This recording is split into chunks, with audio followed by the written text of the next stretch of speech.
Good morning, शुभ प्रभात। आज भारतीय वायुसेना दिवस है।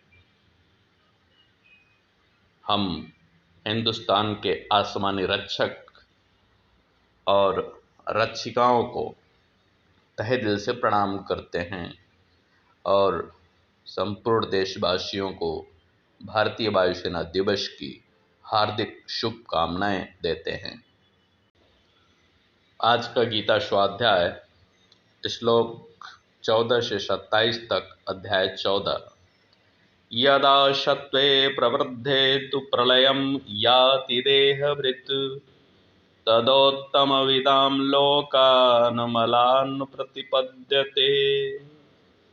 जब कोई जीव देहभृत यानी शरीरधारी सत्व गुण की प्रवृत्ति में मृत्यु को प्राप्त होता है, तब उत्तम कर्म करने वालों के निर्मल अर्थात स्वर्गादि लोकों को प्राप्त होता है। रजसी प्रलयं गत्वा कर्मसंगिषु जायते तथा प्रलीनस्तमसि मूढ़योनिषु जायते। जब कोई मनुष्य में रजोगुण की वृद्धि होने पर मृत्यु को प्राप्त होता है, तब वह सकाम कर्म करने वाले मनुष्यों में जन्म लेता है, और उसी प्रकार तमोगुण की वृद्धि होने पर मृत्यु को प्राप्त मनुष्य पशु पक्षियों आदि निम्न योनियों में जन्म लेता है। कर्मणः सुकृतस्याहो सात्विकं निर्मलं फलं रजसस्तु फलं दुःखं ज्ञानं तमसः फलम्। सतोगुण में किए गए कर्म का फल सुख और ज्ञान युक्त निर्मल फल कहा गया है। रजोगुण में किए गए कर्म का फल दुख कहा गया है, और तमोगुण में किए गए कर्म का फल अज्ञान कहा गया है। सत्वात् संजायते ज्ञानम रजसो लोभ एव च प्रमादमोहौ तमसो भवतो अज्ञानमेव च।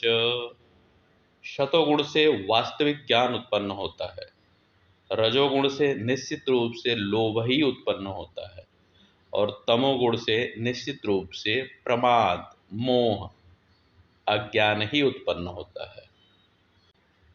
ऊर्ध्वं गच्छन्ति सत्त्वस्था मध्ये तिष्ठन्ति राजसाः जघन्यगुणवृत्तिस्था अधो गच्छन्ति तामसाः।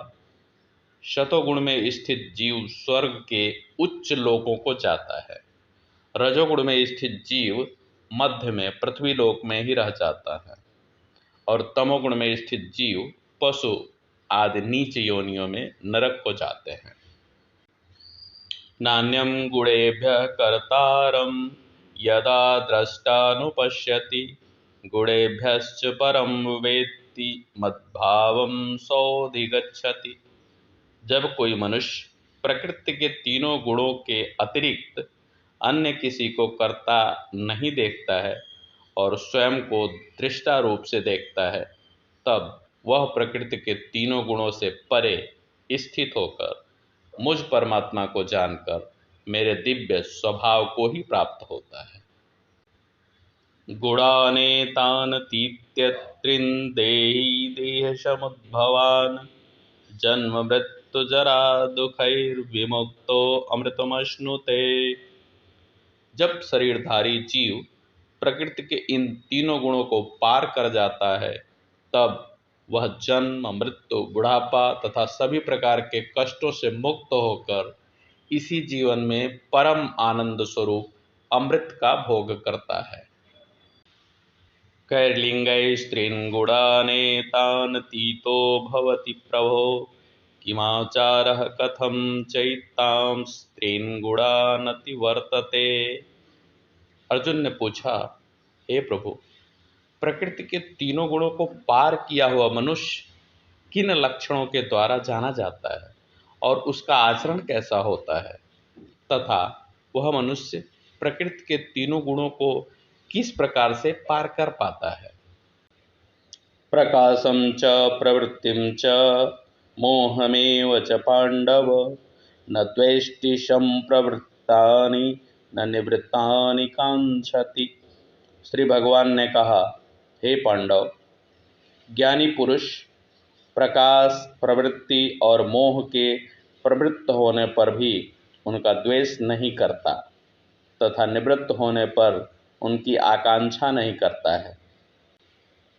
उदासीन वदासीनो गुणैर्यो न विचाल्यते गुणा वर्तन्त इत्येव जो अवतिष्ठति नेंगते। जो उदासीन भाव में स्थित रहकर किसी भी गुण के आने जाने से विचलित नहीं होता है और गुणों को ही कार्य करते हुए जानकर एक ही भाव में स्थिर रहता है। शम दुख सुख स्वस्थ समलोष्टास्म कांचन तुल्य प्रिया प्रियो धीरस्तुल्य निंदात्म संस्तुति। जो स्वस्थ यानी कि स्वरूप में स्थित, सुख दुख में समान रहता है तथा मिट्टी पत्थर और स्वर्ण में समदृष्टि रखता है, ऐसा वीर पुरुष प्रिय और अप्रिय को तथा निंदा और आत्मस्तुति को एक समान समझता है।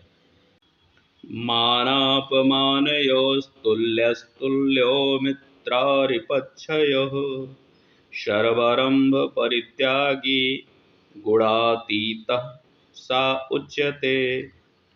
जो मान और अपमान को एक समान समझता है, जो मित्र और शत्रु के पक्ष में समान भाव में रहता है तथा जिसमें सभी कर्मों के करते हुए भी कर्तापन का भाव नहीं होता है, ऐसे मनुष्य को प्रकृति के गुणों से अतीत कहा जाता है। च यो अव्यभिचारेण भक्ति योगेन सेवते सगुणान् समतीतेतान् ब्रह्म भूयाय कल्पते। जो मनुष्य हर परिस्थिति में बिना विचलित हुए अनन्य भाव से मेरी भक्ति में स्थिर रहता है, वह भक्त प्रकृति के तीनों गुणों को अतिशीघ्र पार करके ब्रह्म पद पर स्थित हो जाता है। ब्रह्मणो हि प्रतिष्ठाहं मृतस्याव्ययस्य च शाश्वतस्य च धर्मस्य सुखस्यैकान्तिकस्य च। उस अविनाशी ब्रह्म पद का मैं ही अमृत स्वरूप, शाश्वत स्वरूप, धर्म स्वरूप और परम आनंद स्वरूप एकमात्र आश्रय हूँ।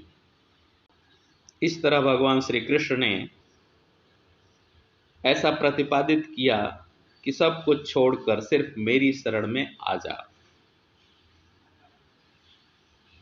तो ऐसी प्रेरणा पाकर हम सब क्यों न भगवान श्री कृष्ण की भक्ति करें। अस्तु। आज का दिन आप सबके लिए शुभकारी और मंगलकारी हो, ऐसी शुभकामना के साथ आप सबको बहुत बहुत प्रणाम और बहुत बहुत धन्यवाद।